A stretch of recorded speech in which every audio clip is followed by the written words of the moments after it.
अस्सलाम वालेकुम, good evening everybody, you watching news I, मैं हूं महर बुखारी। नाज़रीन, आमदन से ज़ायद असासजात केस में, मनी लॉन्ड्रिंग केस में आज शहबाज शरीफ साहब की अबूरी ज़मानत कबूल हो गई, लेकिन फिर भी ये सवाल अपनी जगह कायम है कि अपोजिशन लीडर ने अपनी गिरफ्तारी खुद क्यों पेश नहीं की। ये सिंबॉलिकली बड़ा और गलत पैगाम भेजता है पूरी आवाम के लिए और एक ऐसे सिस्टम के लिए जिसकी इस्लाह के लिए ना कभी पहले काम हुआ, ना आज हमें थाना कचहरी सिस्टम, हमें पटवारी सिस्टम, हमें पुलिस रिफॉर्म्स, हमें कुछ दिखाई नहीं दे रहा। ऐसी सूरत हाल के अंदर ये बड़ा आसान हो जाता है कहना कि ये नैब तो बायस्ड है या इदारे काम नहीं कर रहे या विंडिक्टिव हैं, मगर ये अपने तई बारहा कोई एक्सक्यूज़ नहीं है और वो भी लेजिस्लेटर्स की तरफ से, वो भी कायदे हिस्ब इख्तलाफ की तरफ से बहुत मायूस कुन बात है। तो इसके ऊपर आज ज़रूर बात करेंगे और ये भी जानने की कोशिश करेंगे कि ये क्या एहतसाब जो है ये अक्रॉस द बोर्ड की बात तो की जाती है, मगर क्या अभी भी होली काउज मौजूद हैं जो हुकूमत वक्त अपना केस जस्टिस फायज़ ईसा के खिलाफ लड़ रही है, उसमें वो इन्हीं होली काउज का मुद्दा पेश कर रही है कि होली काउज कोई नहीं है, कोई मुकद्दस गाय नहीं है इस मुल्क में और सबसे पूछा जाएगा और सबसे तलाशी ली जाएगी। मगर मसला सिर्फ इतना है नाजरीन कि आज बैरिस्टर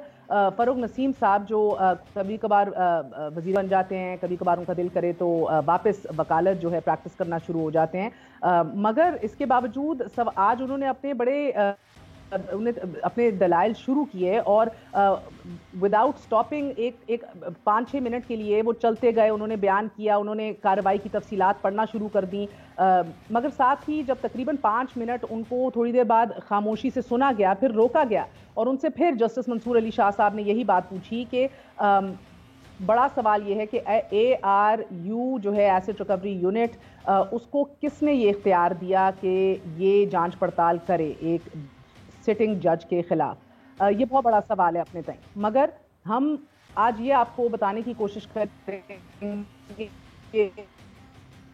कि फायज़ ईसा ही क्यों, वाई हिम। जज साहब का एबल एनालिस्ट हैं जो कानूनी सर्कल्स हैं उनमें बहुत हाई स्टीम के अंदर पाए जाते हैं। जस्टिस फायज़ ईसा साहब एक ईमानदार और साफ शफाफ जज होने की हैसियत रखते हैं। उनके जो फैसले हैं वो बड़े तगड़े फैसले हैं और दो बड़े फैसले जो अभी जहन में आते हैं और उन्होंने खुद भी इन फैसलों को साइड किया। एक तो फैज़ाबाद धरने का उनका फैसला था जिसके अंदर ना सिर्फ तहरीक इंसाफ ने उनको जानिबदार करार दे दिया, बल्कि इलेक्शन कमीशन ISI भी अदालत में उस फैसले को चैलेंज करने गई और बादज़ा हमने ये भी देखा कि सोशल मीडिया पे उनके खिलाफ एक मुहिम भी स्टार्ट कर दी गई। उस फैसले के अंदर उन्होंने साफ साफ ये तहरीर किया था कि ISI, MI, IB और ISPR को जो आइन के अंदर उनका तहरीर किया एक रोल है, किरदार है, उससे तजावुज़ नहीं करना चाहिए। और उसके बाद हम ये भी देखते हैं 2016 के अंदर जो क्वेटा के अंदर बम धमाका हुआ था जिसमें 70 से ज़ायद बुकला शहीद हो गए थे, उसमें भी उनका जो फैसला था बड़ा तगड़ा। उस टाइम की हुकूमत में चौधरी निसार ने अननेसेसरी, गैर ज़रूरी को करार दिया था। एक छोटे से वक्फे पे जाते हैं, वक्फे के बाद हाजिर होंगे, बात करेंगे एहतसाब के हवाले से, हिडन एजेंडास के हवाले से और बात करेंगे सियासत के ऊपर एक छोटे से वक्फे के बाद।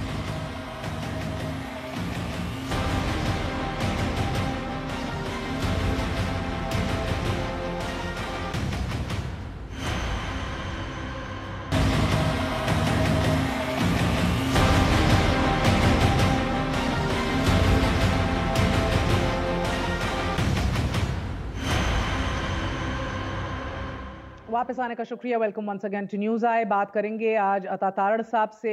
सदाकत अली अब्बासी साहब हमारे साथ मौजूद हैं स्टूडियोज़ में, मेंबर कौमी असम्बली हैं तहरीक इंसाफ की तरफ से।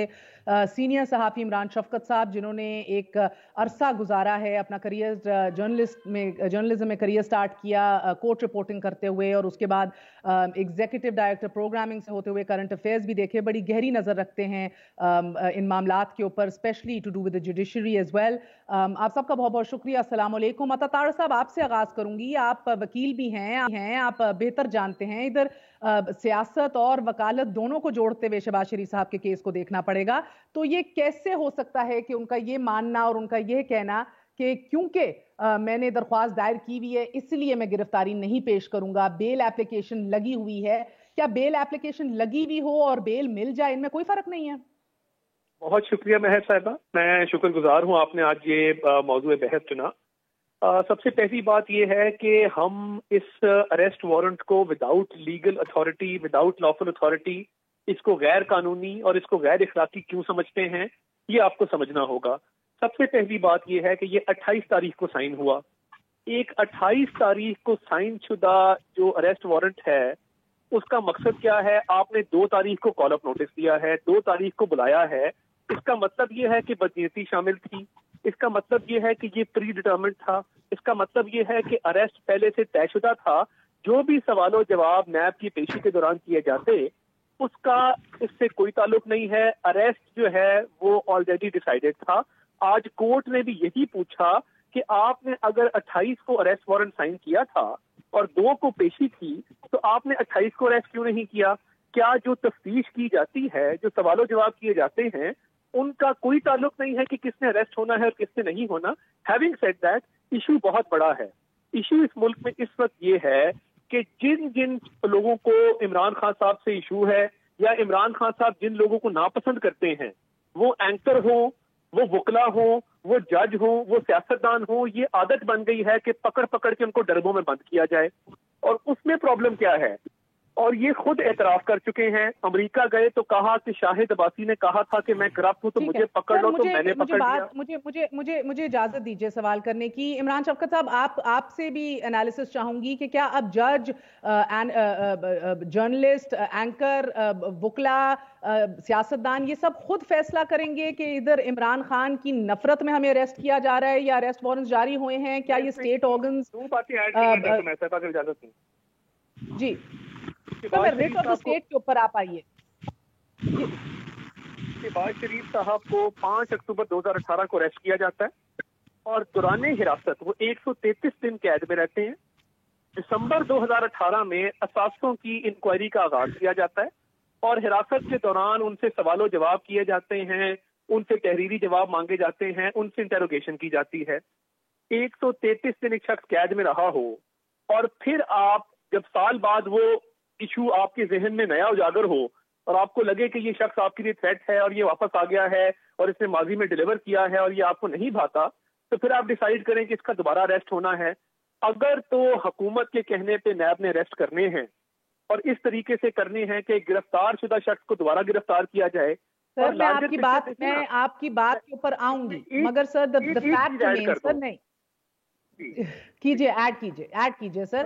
یہ حکومت کے کہنے پہ نیب گٹھ جوڑ ان سب تمام ان کو حقیقتیں مان بھی لیا جائے، اس کے باوجود کیا یہ قائد حزب اختلاف ایک بڑی سیاسی جماعت کے بڑے لیڈر کو یہ کیا زیب دیتا ہے کہ وہ اپنی گرفتاری پیش نہ کرے؟ اس سے پیغام کیا جاتا ہے سر؟ بالکل زیب دیتا ہے. آپ لارجر پکچر کو دیکھیے. میں نے ایک تو آپ کو 28 تاریخ کا اریسٹ وارنٹ کا بتا دیا کہ اس میں کیا میراپائٹی شامل تھی. دوسری بات یہ ہے ان دا لارجر پکچر پنجاب کا اپوزیشن لیڈر سال سے بند ہے. اب آپ نیشنل اسمبلی کے اپوزیشن لیڈر کو بند کرنا چاہتے ہیں بجٹ سیشن سے بالکل پہلے، کیونکہ وہ آپ کی کارکردگی پر سوال اٹھاتا ہے. تو یہ بالکل قانونی جواب اس کا جواب صداقت علی عباسی صاحب دیں گے ابھی. عمران شفقت صاحب، کیا یہ لیڈر کو زیب دیتا ہے؟ اس سے میسجنگ کیا جاتی ہے؟ پہلی بات کہ جو عطا طارق صاحب کر رہے ہیں وہ کر رہے ہیں کہ وہ اپنی ذات کے اندر خود جج ہو رہے ہیں. پہلی بات یہ کام کہ حکومت کی بدنیتی اس میں شامل تھی یا نہیں تھی، یہ کام اس کو جج کرنا ہے کسی لیگل فورم نے، عدالت کسی نے اس کا سرٹیفکیٹ آپ کو دینا ہے، جو آج انہوں نے دے دیا. آپ کی درخواست ضمانت جو تھی آپ کو اس پہ ضمانت مل گئی. دوسری بات یہ کہ یہ چیزوں کو خلط ملط نہیں کرتے. وہ پاکستان کی اپوزیشن کے لیڈر ہیں، ان کو بیہیو ایک سیاستدان کی طرح کرنا چاہیے تھا. ان کو قانون اپنے ہاتھ میں نہیں لینا چاہیے تھا. اور جس طرح چور اچکے بھاگتے ہیں جب چھپا پڑتا ہے نا کسی جوئے کے اڈے پہ، تو اس طرح جو چھپتے اور بھاگتے ہیں وہ چور اور اچکے جو ہے نا وہ بھاگتے ہیں. جو پولیٹیکل لیڈرشپ ہوتی ہے، ایک کاؤنسلر جو ٹرو لیڈر ہوتا ہے، جو ووٹر لے کے آیا، ووٹروں سے ووٹ لے کے آیا ہوتا ہے، وہ خواہ لیڈر جو ہے وہ ایک کاؤنسلر لیول کا ہو، وہ اس طرح کی حرکت نہ کرتا ہے، نہ اس کو یہ حرکت زیب دیتی ہے. ٹھیک ہے، آپ صداقت علی عباسی صاحب کے پاس آتے ہیں. سر ایک سیکنڈ، یہ بات اسٹیبلش کہ یہ बहरहाल इसका मैसेजिंग रियासत के लिए भी बड़ा मंफी गया है कि you can pick and choose, you can go cherry picking कि भाई फलां अदारा मेरे खिलाफ है, एफबीआर मुझे नोटिस ना दे तो एफबीआर तो है ही निकम्मा, मैंने नहीं इसका जवाब देना, और so on and so fourth. Competition commission Pakistan वैसी जिंदगी में कभी इधर फाल नहीं रही, मगर कहीं अगर अपना काम करने को शुरू हो जाए तो कल को यही बात कही जाए, you can't pick and choose. इदारे अपना काम करेंगे, आपको सर तस्लीम खम करना है। सदाकत अली अब्बासी साहब, ये टाइमिंग जिसका जिक्र अभी अता तारड़ साहब कर रहे हैं कि बजट सेशन से पहले क्या आपको ये गिरफ्तारी मकसूद थी, ये इसकी सियासी ऑप्टिक्स को आप कैसे अवॉइड करेंगे? मैं साहब बहुत शुक्रिया, मैंने आपकी बात सुनी, आपने मेरे अक्सर सवालों के जवाब तो आपने दे दिए कि क्या 30-35 साल से सियासत में आला ओहदों पे फाइज रहने वाला एक शख्स जो इस सूबे का चीफ एग्जीक्यूटिव रहा हो 3 दफा और वजीर आजम हाउस में उनकी बात चलती हो, कैबिनेट में उनके फैसले चलते हों, लेजिस्लेटर हो, उसको ये जेब देता है कि वो इदारा आए, इदारे के बारे में वो खुद राय कायम करे और खुद एक्ट करे? क्या हर मुल्जिम को पुलिस अनफेयर नहीं लगती? क्या जिस जगह पे भी कोई अरेस्ट करने जाता है तो ये क्या पैगाम है मुस्लिम लीग नून के फॉलोअर्स के लिए कि वो खुद ही जज बने, डिसाइड करें कि कौन सा वारंट जायज है और कौन सा नाजायज है, उसके मुताबिक करें? इसके अलावा शहबाज शरीफ साहब एक इंडिविजुअल, उनका इखलाकी स्टैंडर्ड क्या है कि वो पुलिस के सामने छुप जाते हैं, उस घर में गायब हो जाते हैं जहां पुलिस रेड करती है और अगले दिन वहीं से निकलते हैं और वो अदालत चले जाते हैं। उसके बाद वो शहबाज शरीफ जो कोरोना के डरते हुए नैब में नहीं जाते, कोरोना से डरते हुए क्योंकि वो 69 साल की उम्र के हैं और कैंसर सर्वाइवर हैं, वो असेंबली में नहीं आते। और कल जब मुझे तो बहरहाल कोरोना के हवाले से ये बात मुझे भी महसूस हुई, मगर आज बिल्कुल आज वो मुस्लिम लीग नून के अपने सपोर्टर्स, अपने बुलाए हुए लोगों के जुर्मट में वो जाते हैं, तो उनका जवाज, इखलाकी जवाज कल के अमल का, आज के अमल का मुस्लिम लीग नून क्या देती है? तो मैं समझता हूं कि आज कमेंट कीजिएगा सर, ये बहुत जरूरी है, क्योंकि अगर आप नैब के सामने पेश नहीं हो सकते, पार्लियामान में नहीं पेश हो सकते, मगर आप एक झत्ते समेत मैं एक जुमला और बोलूं, ये क्या मिसाल है, एक जुमला और बोलूं, ये क्या मिसाल है कि बड़े मियां साहब जो है वो अदालत से छुट्टी लेके जाते हैं इलाज करने के लिए, वो लंदन की सड़कों पर फिरते हैं और खानदान तस्वीरें जारी करता है। उस बंदे के लिए पैगाम है जो 70 साल का आम आदमी पाकिस्तान में अदालतों में और जेलों में धक्के खाता है, उसका पैगाम है तो ये है पैसा और ये उसकी ताकत। उसी तरह शहबाज शरीफ साहब का ये पैगाम है कि कोई इखलाकी मेयार लीडरशिप का नहीं है। देखिए, इसमें बात सबसे पहली ये है कि जो पिछला इजलास बुलाया गया, शहबाज शरीफ साहब कौमी असेंबली के इजलास में शरीक नहीं हुए, आप रिकॉर्ड चेक करवा लीजिए, ऑन रिकॉर्ड है, नंबर 1। नंबर 2, हमने बारहा इनको कहा कि जी यहाँ पे आपके पास 15 लोग ऐसे हैं जिनमें कोरोना डायग्नोज हुआ है, एंड शहबाज शरीफ साहब इज अ कैंसर सर्वाइवर, और मेरे इर्द गिर्द जितने केसेस हैं, मैं खुद क्वारंटाइन में हूं। आज जितने लोग, अल्लाह आपको, बाय द वे मैं ये कहना था इब्तिदाई में, मैं भूल गई, अता तार साहब अल्लाह आपको सेहत तंदुरुस्ती अता फरमाए, I know you're in quarantine और आप रिकवर कर रहे हैं, मगर सर आज जो 15, 20, 30 चले, आप जितने बंदे डालने आप डाल लें, इनमें से क्या गारंटी थी आप लोगों के पास कि इनमें से कोई पॉजिटिव नहीं था या एसिम्प्टोमेटिक नहीं था? इसमें मैं अर्ज करता हूँ ना जी, मैं अर्ज करता हूँ, हम ये तमाशा बिल्कुल नहीं चाहते थे। जिस तरह से कर्फ्यू लगाया गया, जिस तरह से नैब वाले घर में दाखिल हुए, फैमिली के कमरों के दरवाजे खटखटाए, जिस तरीके से वहां पे 300 पुलिस वाले तैनात किए गए, घेरा डाला गया, आज भी अदालत में तकरीबन 400 पुलिस वाला तैनात था, तो ये तमाशा किसने लगाया? हम तो नहीं चाहते थे, हम तो ये बिल्कुल नहीं चाहते थे कि कहीं पे भी कोई पब्लिक गैदरिंग हो। हमने बड़ी मुअद्दबाना गुजारिश की थी कि जी हम नहीं पेश हो सकते। लास्ट टाइम भी कोरोना के खतरे के बावजूद शहबाज साहब 2 घंटे इंटेरोगेशन रूम में रहे, नैब गए, तफ्तीश को भुगता, मगर नेशनल असेंबली का सेशन अटेंड नहीं किया। तो ये कोई चॉइस तो नहीं थी। ऑब्वियसली जब हमें पता था कि ये नैब न्याजी गारफील्ड है, मुझे ये बताइए ना, शेख रशीद साहब के बयानात ऑन रिकॉर्ड हैं, शहजाद अकबर साहब के बयानात ऑन रिकॉर्ड हैं, 100 अरब की BRT पे स्टे ऑर्डर है, 23 फॉरेन फंडिंग अकाउंट्स की इस मुल्क में बात करना जुर्म है क्योंकि उस पर इन्होंने सीक्रेसी का वाव लिया हुआ है, उसमें 6 स्टे ऑर्डर दिए कि इसको पब्लिक ना किया जाए। मालम जब्बा की कोई बात नहीं करता, आटा चीनी आप भूल गए हैं, भुला दिया गया है, कोई इस पे बात नहीं करेगा। खुसरो बख्तियार साहब के आटा चीनी के होता है, इन्हीं पे जितने प्रोग्राम्स हुए, मगर आपकी बात बिल्कुल जरूरत है। मालम जब्बा, BRT जिसके ऊपर स्टेज चल रहे हैं, FIA को भी कार्रवाई नहीं करने दिया जाए। These are absolutely legitimate cases को देखा जाना चाहिए। बात ये है कि हम वो बात भी करते हैं। बात ये है सर कि आप पिक एंड चूज नहीं कर सकते कौन सा वारंट सही है, कौन सा इदारा सही है। या तो आप लोग आके इस्लाहात कर देते जो आपने नहीं किए, वरना फिर अब राह फरार इख्तियार करना एक ही पैगाम देता है कि कानून जो है वो आप अपने मुताबिक उसको ट्विस्ट कर सकते हैं और उसको पिक एंड चूज बिल्कुल अमेंड होना चाहिए था। मैं मानता हूँ बिल्कुल अमेंड होना चाहिए था, अभी भी अमेंड होना चाहिए। मगर बात यह है कि जब एक शख्स ने ऑलरेडी, मैंने आपको बताया, जेल भी काटी है, जवाब भी दिए हैं, फिर इमरान खान साहब ने 4 दिन पहले तर्जुमानों की मीटिंग में मौजू ही शहबाज शरीफ साहब थे, केसेस डिस्कस होते हैं, वहां से जब डायरेक्शन जाती है, हमें इस बात का पता है कि डायरेक्शन जाती है, पूरे मुल्क को पता है वहां से डायरेक्शन जाती है।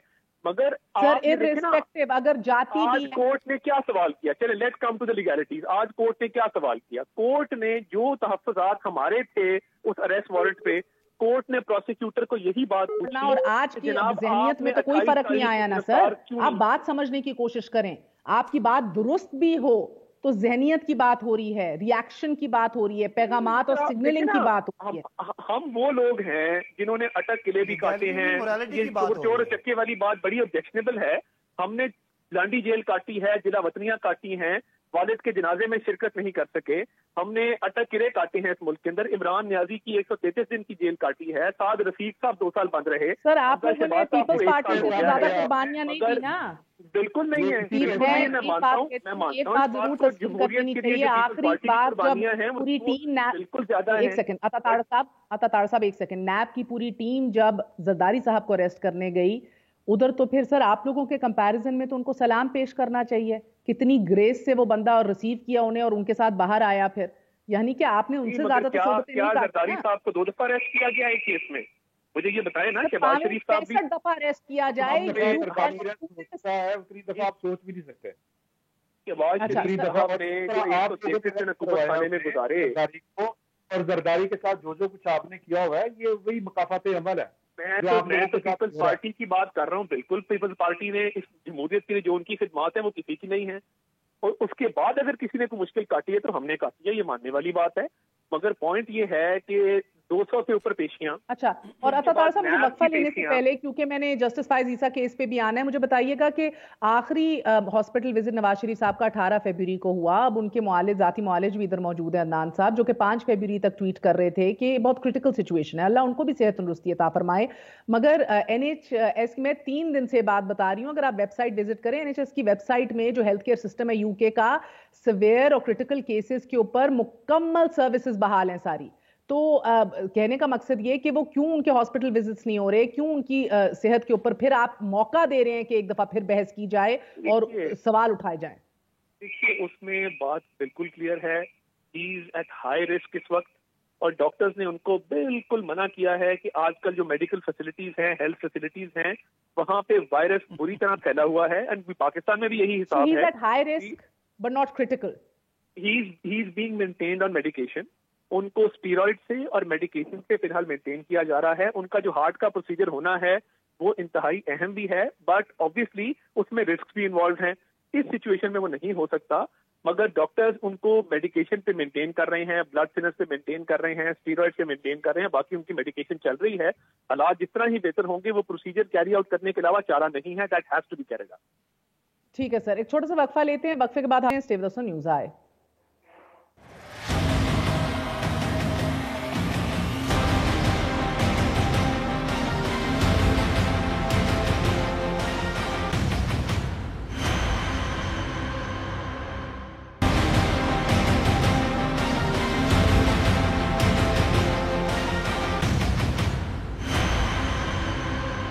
नाजरीन, आज अदालत उज़्मा में जस्टिस फायज ईसा केस में बैरिस्टर फरूक नसीम ने आज शिकायत कुनंदा वहीद डोगर की शिकायत के बाद होने वाली कार्रवाई की तमाम डिटेल्स और तफसीलात जो हैं बड़ी डिटेल के अंदर पढ़ना शुरू कर दी। इसी मौके के ऊपर तकरीबन कोई 5-6 मिनट के बाद उनको सुना गया और फिर उनको रोक के जस्टिस मंसूर अली शाह साहब ने मुदाखलत करते हुए ये सवाल किया कि जायदादों की तफसीलात कैसे तलाश की गई। जस्टिस मंसूर अली शाह ने इस मौके पर एक और सवाल भी पूछा कि एसेट रिकवरी यूनिट, ये मामलात जो है इकट्ठी करने की इजाज़त इस यूनिट को किसने दी, इसकी कानूनी हैसियत क्या है, और ARU जो ये यूनिट है कानून के तहत इसके पास ये इख्तियार है कि वो तहकीकात कर सके? ये वो अहम सवाल हैं जिनके आज फिर जवाब जो है ढूंढने की कोशिश की गई। मगर आज की पूरी प्रोसीडिंग्स और भी बहुत इंटरेस्टिंग थी, बिकॉज जो शिकायत करंदा वहीद डोगर हैं, उनकी हैसियत, उनकी क्रेडिबिलिटी, उनका बैकग्राउंड एज ए जर्नलिस्ट, वो किन किन इदारों से मुंसलिक रहे हैं, ये सारे सवालात आज उठाए सुप्रीम जुडिशल काउंसिल में, और ये पूछा गया कि क्या रियासत की पूरी मशीनरी हरकत में आने से पहले क्या ये बैकग्राउंड चेक किया इन शख्स के हवाले से?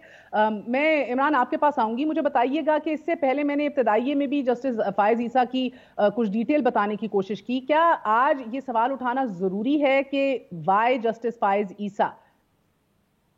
देखें मेहर, बात ये है कि वाई जस्टिस काजी फायज ईसा का तो हमें वो जो समझ आती है बात के उन्होंने खुद भी एतराफ़ किया है कि उन्होंने जो फैजाबाद धरना था और जिस तरह आपने जिक्र किया जो क्वेटा बम धमाका था, उस तरह की इंक्वायरियाँ की, और पाकिस्तान के जो हसास अदारे हैं उन पे उन्होंने क्वेश्चन मार्क किया कि उन्होंने पूरी ड्यूटीज नहीं की, और फिर उन्होंने ये भी कहा कि पाकिस्तान के हसास अदारे जो हैं वो किसी न किसी हैसियत और शक्ल में सियासत में मुदाखलत करते हैं।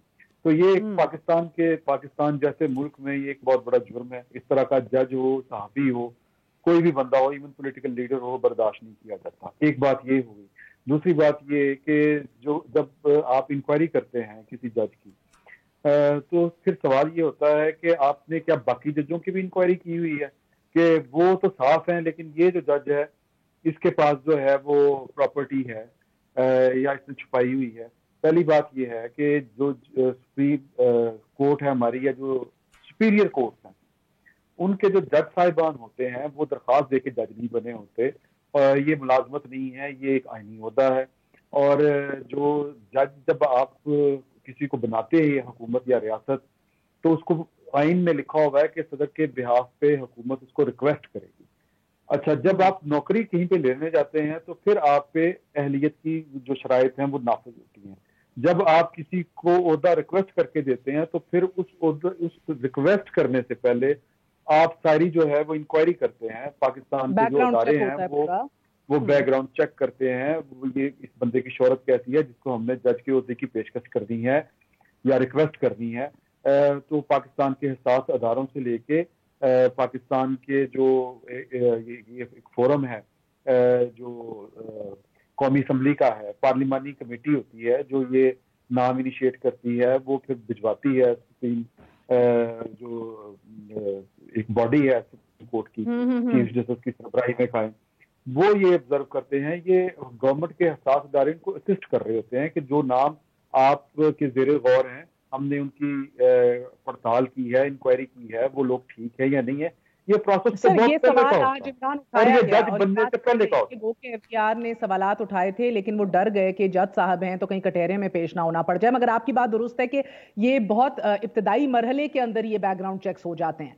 सो कहीं ना कहीं आपको मैं सदाकत अली अब्बासी साहब से पूछना चाहूंगी कि ये मुनीर मलिक जो वकालत कर रहे हैं जस्टिस फायज ईसा की, उनकी तरफ से और जस्टिस फायज ईसा की तरफ से भी जिक्र किया गया है कि उनके खिलाफ एक महाज बहुत देर से खोला गया है सदर पाकिस्तान, वजीर आजम, वजीर कानून, अटॉर्नी जनरल की तरफ से और एजेंसियों की तरफ से। अपने फैजाबाद धरने का भी उन्होंने जिक्र किया, फिर उनका 2016 में बम धमाके के फैसले का भी उन्होंने जिक्र किया, जो बहुत ही अगर आप कहें कि बड़े डेयरिंग फैसले थे तो ये गलत ना होगा।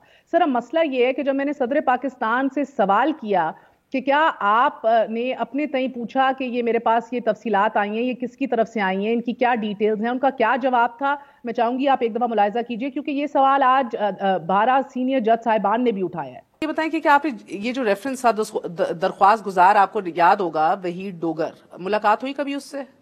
क्यों? Just to understand the case. नहीं, you didn't need to feel the need. Do you need? I can set up a court myself. I'll get to that. I mean, I'll tell you कि actual issue क्या बना। The question implies कि जी मुझे अदालत setup करनी चाहिए थी। नहीं, यानी क्या आपने अपने तौर पे कोई तफ्तीश की कि कोई मैलिफाइड इंटेंट तो नहीं है? My office does not allow me कि मैं तफ्तीश करूं। मैं कोर्ट अदालत नहीं बिठा सकता। अलबत्ता वफाकी मुतसिब वाली अदालतों के अंदर मैं तफ्तीश करता हूँ। नहीं, वो मुझे कोर्ट कानून इजाजत देता है उसमें। یہ اس لیے بھی پوچھنا ضروری ہے سر بیکاز آپ کو پتا ہے کہ جسٹس فائز عیسیٰ صاحب کا ایک بیک گراؤنڈ رہا ہے. کوئٹہ سانحے کی رپورٹ انہوں نے دی, وہ فیض آباد دھرنے کی انہوں نے بڑی تگڑا فیصلہ دیا جس کے اوپر تحریک انصاف کا کوئی لینا دینا تو اس دھرنے سے تھا نہیں, فیض آباد دھرنے سے, مگر پٹیشن میں چلے گئے آپ لوگ, تو اس لیے ایک پوزیشن تحریک انصاف نے اڈاپٹ کر لی. سماعت کے دوران بھی اب یہ بات سامنے آئی ہے کہ جو بھی اکٹھا مواد کیا جاتا ہے, پورا مواد اب جج صاحب کے خلاف جو ریفرنس گیا ہے اس کے اوپر آپ کی رائے قائم ہونا ضروری ہے. تو کیا آپ نے انکم ٹیکس ریٹرنز, ان کی تمام تر ڈیٹیلز, وہ مواد پورا پڑھا بیٹھ کے؟ نہیں, میں اس کے اوپر زیادہ نہیں بولوں گا, مگر جو میں نے اس پہ لکھا ہے اس میں میں نے اپنا اوپینین بنایا ہے کسی چیز پر, اب وہ کورٹ دیکھے گی, مگر میں نے بنایا ضرور ہے اوپینین کسی چیز. ابھی آپ نے جس طرح اس سارٹ کے اندر دیکھا, عارف الوی صاحب نے کہا میرا کوئی لینا دینا نہیں تھا اس سے. آج صداقت علی عباسی صاحب, جسٹس مقبول باقر صاحب نے بھی بڑے طنزیہ انداز کے اندر بیرسٹر فروغ نسیم صاحب سے یہی سوال کیا انہیں مخاطب کرتے ہوئے کہ آخر یہ وحید ڈوگر ہے کون جس کو حکومت نے اتنا سنجیدہ لے لیا ہے کہ ان کی شکایت پہ پوری ریاستی مشینری حرکت میں آ گئی. جسٹس مقبول باقر نے پھر اپنی بات آگے بڑھاتے ہوئے یہ بھی پوچھا صداقت صاحب کہ یہ جاننے کی کوشش کی گئی کہ وحید ڈوگر کی سند قابلیت کیا ہے, کریڈیبلٹی کیا ہے, کس ادارے کے لیے رپورٹنگ کرتے رہے ہیں, اینڈ معنی خیز انداز میں یہ بھی پوچھا گیا کہ وحید ڈوگر ماضی میں کیا خبریں دیتے رہے ہیں, کیا آسمان سے معلومات الہام کے طور پر ان پر اترتی رہی ہیں, اور ویسے تو اس ملک میں بہت سے کام آسمان سے ہی اترے ہوئے لوگ کرتے ہیں, یہ کہنا تھا جج صاحب کا. تو سر آپ اس کی جو ریپریکشنز ہیں, آج میری اٹارنی جنرل انور منصور صاحب سے بڑے قریبی لوگوں اور ان سرکل سے بات ہو رہی تھی, جو لاسٹ منٹ فروغ نسیم صاحب نے پیپر ہینڈ ان کیا ہے اسی وحید ڈوگر کا, جس کے اوپر کمپلینٹ اور ڈیٹیلز ہیں تمام اثاثوں کی جج صاحب کی, وہ پچھلے 8 ماہ سے آپ لوگ اٹیچ نہیں کر رہے تھے. جب 8 ماہ سے قیاس آرائیاں ہو رہی ہیں کہ میلس ہے یا بری انٹینشن ہے حکومت پاکستان کی, اور یہ ماننا تھا سابق اٹارنی جنرل صاحب کے حلقوں میں اور ان کے قریبی دوستوں کا کہ وہ یہ کہتے ہیں کہ ایک بار نہیں کئی بار انہوں نے فروغ نسیم اور شہزاد اکبر صاحب سے کاغذ مانگا جو نہیں دیا گیا, اور آج میریکولسلی اب آ کے وہ پیش کر رہے ہیں. تو سر یہ ویلز ود ان ویلز, یہ کون سی گیمیں کھیلی جا رہی ہیں؟ مہر صاحبہ, چونکہ یہ لیگل میٹر ہے اور ابھی آج زیر سماعت بھی ہے اور اب کل اس کی آگے پروسیڈنگ ہونی ہے, تو اس کی لیگیلٹی کی پہ ڈیٹیل تو آپ نے دیکھی ہے. اور ظاہر ہے اداروں کا, اگر کسی ادارے کا کوئی اس نے اپنے حق سے زیادہ, اپنے اختیار سے زیادہ اگر ایکسرسائز کیا ہے تو ظاہر ہے وہ میٹر کورٹ کے پاس ہی ہے, اور معزز ججز ہی ہیں جو ایک معزز جج کے کنڈکٹ پہ اگر اس کے جو سوال اٹھیں وہ اس پہ وہ پروسیڈنگ دیکھ رہے ہیں. تو میرا خیال ہے اس میں یہ اچھا ہے ونس اینڈ فار آل چیزیں سارٹ آؤٹ ہو جائیں, اور میرا خیال ہے اس میں دونوں پارٹیز ہیں وہ اپنا اپنا موقف دے گی. یہ محسوس ہوتا ہے کہ جان سے آپ لوگوں کو یا آپ کے سیٹ اپ کو جو جج, جرنلسٹ یا سیاستدان پسند نہیں آتا, اسی کی شامت آئی ہوئی آج کل. دیکھیں نا, یہ تو سوال ہے نا, اس کا جواب بھی آئے گا نا. تو اگر دو اداروں کے درمیان کوئی کنفیوژن ہے اور وہ ادارہ جو سنے نا, جو ادارہ اس کو ڈیسائیڈ کر رہا ہے وہ تو عدلیہ ہی ہے نا, تو لہٰذا میں نہیں سمجھتا کہ اس میں کوئی اتنی انفیئر بات ہے. اگر کسی جگہ پہ کسی انڈیویجول نے یا کسی ادارے نے اپنے آئینی مینڈیٹ سے اگر وہ باہر نکلا ہے تو وہ ججز فیصلہ کر دیں گے. تو اس چیز کا میرا نہیں خیال کہ کوئی اس میں بہت اہمیت کی حامل ہے. صداقت علی عباسی صاحب, عطا طاہر صاحب آپ ہمارے ساتھ موجود ہیں؟ جی بالکل. جی مجھے بتائیے گا کہ ایک تو if you want to add on to this, کہ آپ کو لگ رہا ہے کہ یہ کہیں نہ کہیں جوڈیشری کی آزادی کے اوپر کہیں نہ کہیں اثر انداز ہوگا یہ فیصلہ؟ یہ تو بڑا معنی خیز, بڑا اہمیت کا حامل فیصلہ ہونے جا رہا ہے, اور اس کو کچھ کوارٹرز کے تھرو دیکھا جا رہا ہے اس اینگل سے.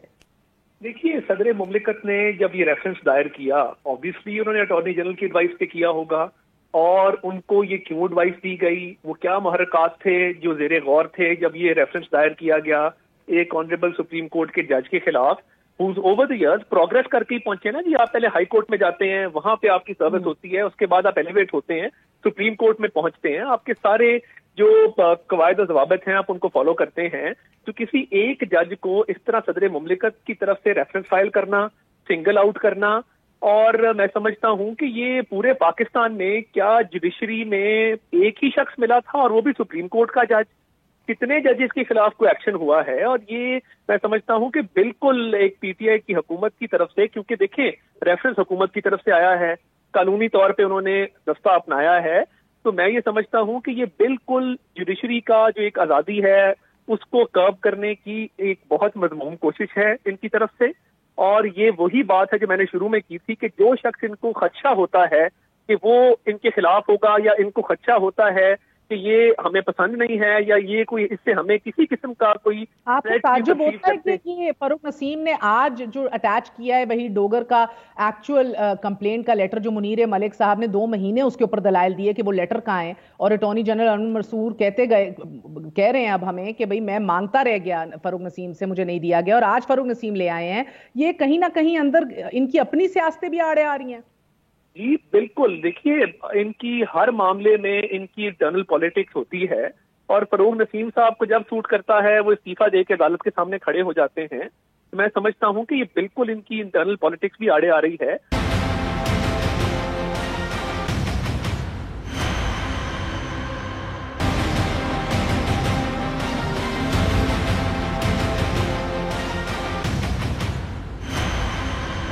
عمران صاحب بتائیے گا، بہت سے لوگ یاد کر رہے ہیں پینما میں نواز شریف صاحب کا بھی کہ منی ٹریل نہیں دی، پاویں جو کرنا ہے 2.5 سال کر لو، منی ٹریل نہیں دی. تو ادھر بھی لوگوں کا یہ کہنا ہے کہ بھئی جسٹس فائز عیسیٰ کے خلاف اگر یہ کیس ہے کہ ان کی اہلیہ نے 2014 کے ٹیکس ریٹرنز میں 9,280 روپے اپنی آمدن ظاہر کی تھی، تو فاروق نسیم صاحب کا آج یہ عدالت کے اندر کہنا تھا کہ 2011 اور 2013 میں جب یہ جائیدادیں خریدی گئیں تو پھر جسٹس فائز عیسیٰ کے بچے تو ابھی جوان ہوئے نہیں تھے، تو کیا یہ طالب علم تھے ایٹ دیٹ ٹائم، تو یہ کس طرح آئیں، یہ اس کی منی ٹریل دے دیں، اگر بینکنگ ٹرانزیکشن سے کیا ہے وہ دے دیں، اینڈ آف کورس عدالت نے کہا آپ ثابت کریں کیا یہ ان کے ڈیپینڈنٹ ہیں بھی کہ نہیں ہیں. سو یہ باتیں تو اپنی جگہ، کیا منی ٹریل دے دینی چاہیے، اس کے اوپر ساری ڈاکیومنٹس دے دینی چاہیے، یا جو سوال اٹھا رہے ہیں جسٹس فائز عیسیٰ صاحب وہ اٹھانے آج زیادہ ضروری ہیں؟ دیکھیں بات یہ ہے کہ قانون کی ہم نے بات کر دی. قانون یہ کہتا ہے کہ اگر میرے پاس کوئی چیز ہے تو پھر مجھے اس کا حساب دینا پڑے گا. ان کی بیوی جو ہے ان کے نام اگر کوئی جائیداد ہے تو پھر ان کی بیوی کو وہ منی ٹریل دینی چاہیے. وہ سوال جو ہے وہ جج سے کرنا میرا خیال ہے کہ وہ ایک فضول حرکت ہے.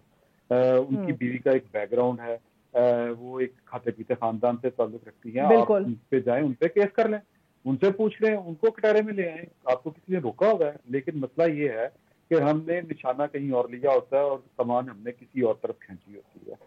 تو معاملہ جو ہے وہ جسٹس قاضی فائز عیسیٰ کا کریکٹر ہے، ان کا رول ہے. اس طرح کا جو رول اور کریکٹر والا جج ہے وہ پاکستان میں آج تک ہضم نہیں ہو سکا، اور میرا نہیں خیال کہ یہ بھی ہضم ہوگا. اور جہاں تک پی ٹی آئی کی حکومت ہے، میرا خیال ہے کہ وزیر اعظم کو تو اس کا پتہ بھی نہیں ہونا کہ یہ کیس اصل میں ہے کیا نہیں ہے.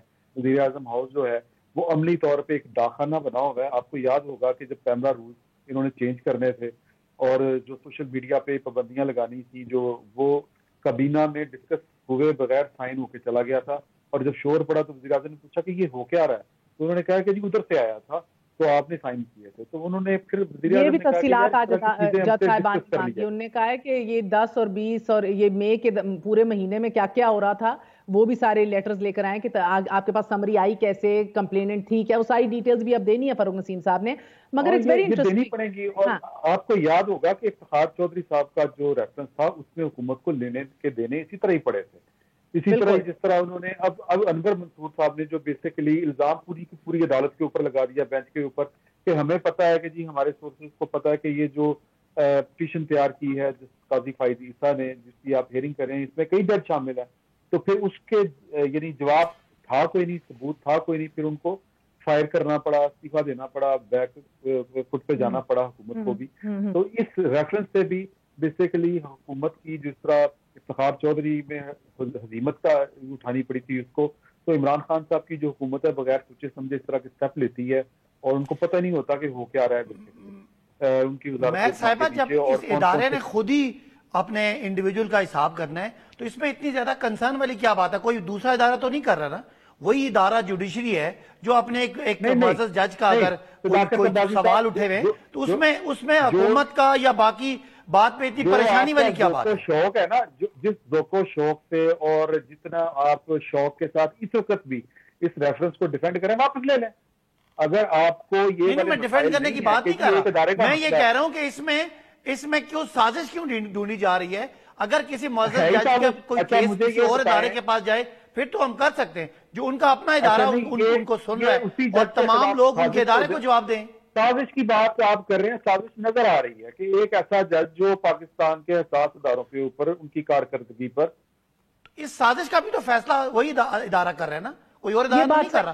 معزز ججز سنیں گے, وہی فیصلہ کریں گے. آزادی, اپنی غیر جانبداری, اپنی انڈیپینڈنس, تمام تر ان چیزوں کو دیکھ کے ہی فیصلہ کرنا ہے اور اپنے کولیگز نے کرنا ہے. جسٹس فائز عیسیٰ صاحب کا قد کاٹ جو ہے, ان کی کریڈیبلٹی جو ہے وہ انڈاؤٹڈلی زبردست رہی ہے. میں آپ کو ایک چھوٹا سا واقعہ سنا دوں.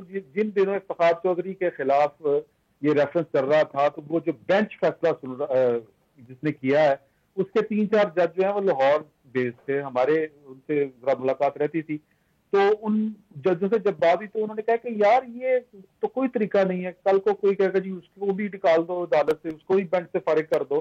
تو یہ جو جج ہیں یہ اس معاملے کو بڑی جس طرح ہضم کر لیں گے, یہ بڑا مشکل کام ہے. اس طرح یہ ادارہ یہ احساس ہے کہ اگر یہ ہوا تو پھر لائن لگ جانی ہے. مگر بہرحال مطلب جو سخت فیصلہ دے دے, جو صحیح فیصلہ دے دے, اس کے کوئی جج پھر اس طرح کام ہی نہیں کر سکے گا انڈیپینڈنٹ. یہ فیصلہ بہت اہمیت کا حامل ہوگا اور جلد ہی آنے والا ہے. ہم اس پہ گہری نظر رکھیں. آپ سب مہمانوں کا بہت بہت شکریہ. آخر میں صرف اتنا ہی ناظرین, اگر آپ کو موقع ملے اور موبائلز تو الحمدللہ آج کل ہر ایک کے پاس ہیں, تو ضرور انٹرنیٹ پہ جائیے گا اور دیکھیے گا کہ سویڈن کے اندر کس طرح ہرڈ امیونٹی کا کانسیپٹ انہوں نے امپلیمنٹ کیا. لاک ڈاؤن انہوں نے نہیں کیا, اور ان کے جو لیڈنگ ایپیڈیمیولوجسٹ ہیں ہیلتھ کیئر ڈپارٹمنٹ کے, جو سب سے زیادہ دفاع کر رہے تھے اس کا اپریل تک کہ ہم بالکل صحیح کر رہے ہیں اور یہی بہتر ہے, اور لوگ اپنے تئیں فیصلہ کر کے اپنی احتیاطی تدابیر اپنائیں, وہ آج جو ہیں بہت ندامت محسوس کر رہے ہیں اور یہ ایکسیپٹ کر رہے ہیں کہ بہت بڑی غلطی ہو گئی, کیونکہ جو شرح بات ہے وہ اس حد تک بڑھ گئی. اس کو قابو کیا جا سکتا تھا اگر ٹائملی جو ہے وہ لاک ڈاؤن کر لیا جاتا. مجھے یہ صرف ایک بات سٹرائک کی کہ ہمارے وزیر اعظم بھی کہتے ہیں کہ لوگ جو ہیں اپنے تئیں احتیاطی تدابیر جو ہیں اپنے کانشنس, اپنے ضمیر, اپنی انڈرسٹینڈنگ کے مطابق یہ پریکٹس کریں, انڈرسٹینڈ کریں. ہم تو لارجلی ان ایجوکیٹڈ انڈسپلنڈ قوم ہے, جو ہمارا حال ہے ہم سب کے سامنے ہی ہے. سویڈن جیسی ایک ہائیلی ایجوکیٹڈ سوسائٹی کے اندر بھی اگر ان کا رسپانس جو ہے وہ اچھا نہیں تھا, یا اس رسپانس کے باوجود کیسز اور اموات اتنی بڑھ گئیں, تو اللہ ہی حافظ ہے. میں چاہوں گی خاک میں بدھن ایسا کبھی نہ ہو کہ آنے والے دنوں کے اندر ہماری لیڈرشپ کو, کہ جو کہ اس ملک میں نہیں ہوتا, وہ اس کو ماننا پڑے کہ ہم سے غلطی ہو گئی اپنی اسٹریٹجی کے اندر. لاک ڈاؤن اسٹرکٹ کرنا چاہیے تھا. آپ اپنے تئیں اپنا کردار ادا کر لیجئے, گھروں تک رہیں, انٹریکشن اپنا بالکل زیرو کر لیجئے لوگوں کے ساتھ 1-2 مہینے کے لیے, جب تک ہم پیک آؤٹ نہیں کرتے. اللہ خیر کرے گا. اللہ سب کو اپنے زمان میں رکھے. گڈ نائٹ, اللہ حافظ.